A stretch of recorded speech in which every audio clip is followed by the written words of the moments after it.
And Mr. Lévy expands on his travels in his new book, The Will to See, coming out on the 26th of October. And he joins me now in the studio. Mr. Lévy, so good to see you. You've covered Afghanistan for many decades. You were President Chirac's special envoy in 2001. Your reaction to how things are unfolding in the country now? I'm depressed to see what happened and this joint venture between Donald Trump and Joe Biden. Donald Trump wanted it, and Joe Biden fulfilled the abandonment. And this is so depressing. And everybody says that it did not work, that it failed in the last 20 years, which is not true. It did not fail. The civil society in Afghanistan did not fail. The women did not fail. The journalists did not fail. A real uprising of the civil society happened, and we decided to betray all of that all of a sudden. You actually created a magazine where you hired many young women to be part of that. That was in 2002 or 3, absolutely. It was a magazine called The News of Kabul. I was advised, by the way, by Fahim Dashti, this very brave journalist who was killed by a Pakistani drone, probably, 1 month ago in Panjshir, because he decided to resist, not to compromise with Taliban. And with Fahim Dashti, with others, with young ladies, 20 years old, we built this magazine. And it is one of I have a few prides in my life. To have made this magazine is one of them. Let's talk about the Panjshir, because you were there a year ago. We saw in the clip you met with Ahmad Massoud. What of the resistance now? Do you have any news? I have news, yes. I spoke with Ahmad Massoud a few days ago. We had Zoom meeting. I had a long conversation. The news is that he's in good shape, that he's alive, that he is probably in Panjshir the day we spoke, that he did not resign, and that he still is more than ever the son of Commander Massoud, and that the word surrender is not part of his dictionary.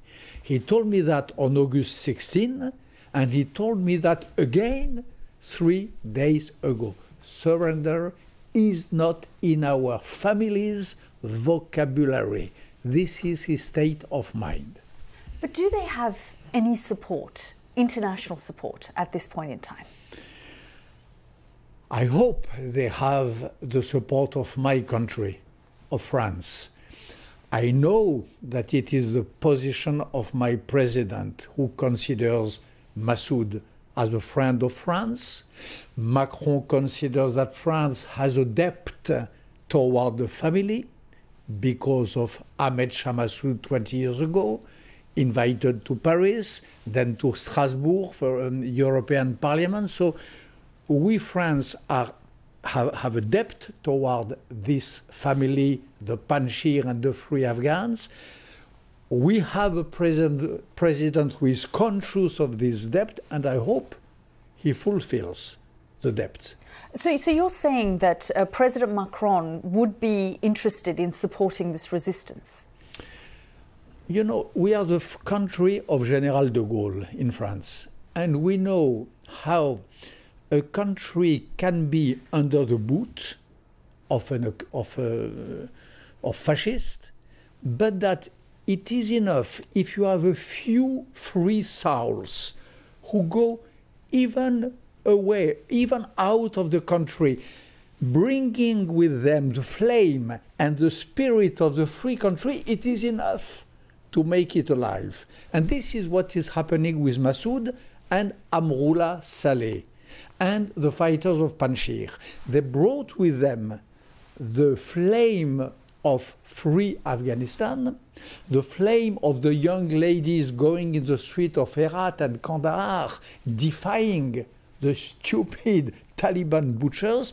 The flame of that is with Amrullah Saleh and Massoud. And it's enough to have a few of these guys, few hundreds, maybe a few thousands, a sort of rest of Afghanistan, it's enough for Afghanistan to survive.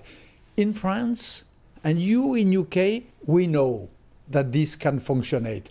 We, country of General de Gaulle, you, country of Winston Churchill. History works this way. Sometimes on a very few, on a handful of brave ladies and gentlemen, relies the whole destiny of a country. This is what is happening today in Afghanistan. The destiny of Afghanistan is on the shoulders of this young lion of Panjshir, who made me the great honor to receive me in his place, in his birthplace, who made me the great honor to give me his trust and confidence. But if the Taliban government are recognized by the likes of China, Pakistan, the Russians, Iran, when does this resistance turn into an insurgency? Thanks God, China, Iran and Russia are not yet the whole world. They don't embody the whole world.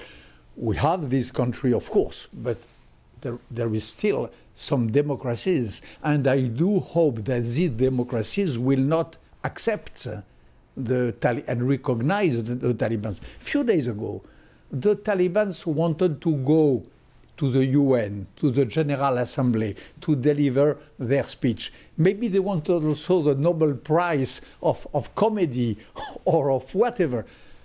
The democracies, America, France, UK, refused and expressed the fact that this would have been an obscenity. So, till now, we, Democrats of all over the world, have still this capability of telling to these guys, your power in Kabul is the fruit of a coup.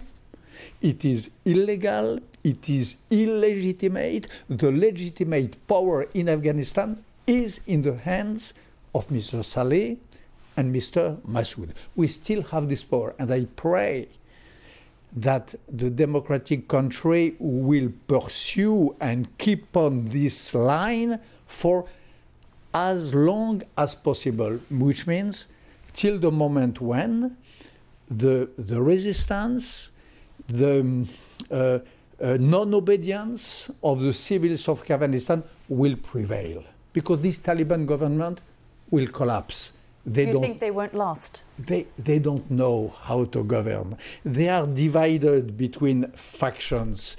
People believe, we believe sometimes in a very naive way, that they change. They are the same. They are the same people who were governing in 1998, 99. They are morons. They are unable to rule a state. And when you see a young lady of Kabul, so brave, so educated, so proud of her Afghan roots and of having embraced the principle of state of law, and when you see her at the side of one of these Talibans of middle age, of course the lady will win in the middle run. Maybe not tomorrow, but not in 10 years, in between. I just want to show our viewers this footage of you in Syrian Kurdistan with some Syrian female fighters. Just let's have a look.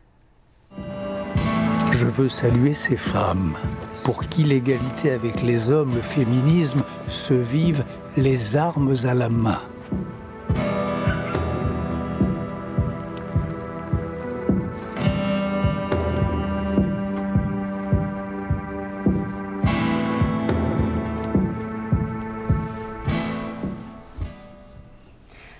You have experience, Mr. Lévy, travelling to these places, meeting these groups. This is another group that feels abandoned, like the world has turned their back on them. Yes, and abandoned again to the proxies of a terrible man who is Erdogan. These young ladies, sometimes 20 years old, they were on front line against the war dogs of Erdogan occupying their country. And they defended, like the Amazons of the antique time, they defended their cities. They defended the Syrian Kurdistan. They are brave, they are audacious. They decided, and this is so sad, to sacrifice the normal life that they could have had. These young ladies, they wish to have a family, a normal life, maybe some children, a proper job. And they live in these Spartiate camps, defending their countries, doing the job for all the free world, and not only their country, but maybe ours.